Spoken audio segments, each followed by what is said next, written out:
देखिए, हमारी सबसे पहले दुआ ये है कि जंग बंद हो, क्योंकि जंग में गुनाहगार कम मारे जाते बेगुनाह ज्यादा होते, चाहे वो किसी तरफ के हों, चाहे इधर के हों चाहे उधर के हों, बेगुनाह ज्यादा मारे जा रहे हैं। औरतें मर रही हैं, बच्चे मर रहे हैं, इसराइल की मारी हो रही है। इधर जो राकेट जा रहे हैं वो भी धारे के शहरों पर गिर रहे हैं, तो उससे भी बहुत से बच्चे मरे हैं, ये जैसे कि रिपोर्ट आई है। तो सबसे पहला काम हमने तो अपील की है अपने वज़ीर आज़म से, क्योंकि इस पूरी दुनिया में उनका असर है। इस वक्त सबसे पावरफुल शख्सियत जो है इस वक्त दुनिया की हमारे मोदी जी हैं। शायद उससे गुजारिश है पहली कोशिश उनकी हो कि जंग बंद हो जाए और जो बमबारी है वो बंद हो जाए, न इधर से बम जाए ना उधर से कोई बम जाए, क्योंकि इसमें हम यही देख रहे हैं कि सब बच्चे मर रहे हैं, इसमें औरतें मर रही हैं, सब बेगुनाह लोग मर रहे हैं। लिहाजा पहली कोशिश ये होना चाहिए कि जंगबंदी हो, उसके बाद बातचीत के ज़रिए से मसले को हल किया जाए। देखिए, फिलिस्तीनियों के साथ जो है बहुत बड़ी नाइंसाफियाँ हुई हैं। वो 70 साल से छोलदारियों में रह रहे हैं, वो 70 साल से टेंट पे रह रहे हैं, पूरी जनरेशन उनकी टेंट में छोलदारियों में गुजर गई है, और वहाँ के ऊपर इसराइल उनकी ज़मीन पर कब्जा किए हुए हैं। और ख़ुद अटल बिहारी वाजपेयी साहब की तकरीर हमारे मौजूद है, जिसमें उन्होंने कहा है कि इसराइली आक्रमणकारी है और फिलिस्तीनियों की ज़मीन पर उसने कब्जा किया है, उसको छोड़ना होगा। तो देखिए, ये मसला हल नहीं हो सकता कि आप मतलब 50 लोगों को मार दिया, फिलिस्तीनियों को 100 को मार दिया, आप समझे मसला हल हो गया। नहीं, जब तक कि फिलिस्तीन का मसला हल नहीं होगा बैठकर बातचीत के ज़रिए से, तो उस वक्त तक ये अमन कायम नहीं हो सकता।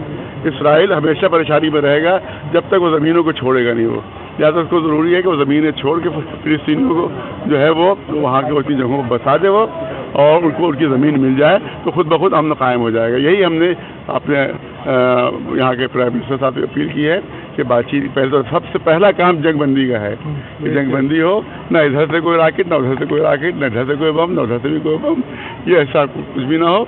और उसके बाद फिर बातचीत के ज़रिए से जो जिसका जो हक है उसको मिले वहाँ वो जो है अब बाहर से यहूदियों को बुलाकर फिलिस्तीनियों को ज़मीन पर इसराइल बसा रहा है। ये कौन सा इंसाफ है? कहाँ का इंसाफ है?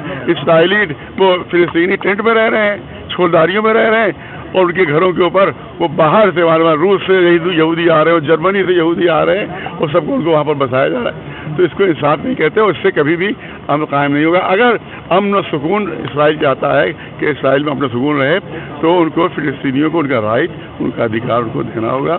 और यही हमारी अपने इससे भी अपील है कि कोई भी आतंकवादी तंजीम 50 बन जाएंगी, एक ख़त्म होगी 10 और बन जाएंगी, वो ख़त्म नहीं हो पाएगा जब तक कि फिलिस्तीनियों को ये बच्चे मरेंगे, इनके बच्चे पैदा होंगे, वो आगे खड़े हो जाएंगे।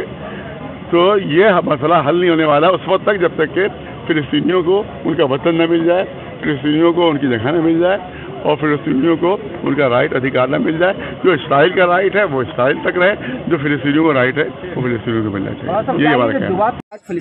हमने तो यहाँ के अमन की दुआ की है बस, कि अमन कायम हो जाए और जो बेगुनाह मारे जा रहे हैं वो रुक जाए, बस ये हमने दुआ की है। और जालिम को सज़ा मिले और मजलूम की अल्लाह हिमायत करे। अब जो भी जालिम मजलूम होगा वो आपकी अपनी नीयत के ऊपर है। ठीक है, थैंक यू।